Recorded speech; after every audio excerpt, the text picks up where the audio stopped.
Sobrang init na naman ng panahon mga seswa, kaya alika na nga, gagawa muna tayo ng isa sa pinakapaborito kong flavor ng ice cream, ang coffee crumble.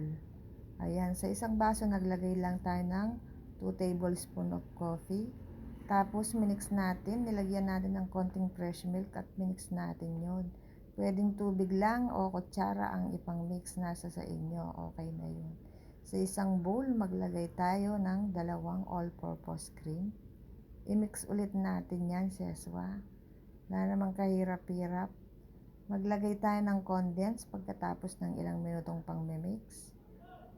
Pagkatapos ng ilang minutong pang-mix ulit, ilagay ulit natin yung minix natin na coffee, mga seswa. I-mix natin ulit.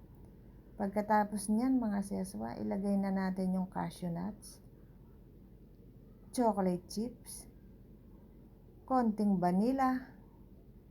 Ayan, tapos lagay natin sa isang lalagyanan na nagmukhang banana bread pero ice cream yan, mga seswa.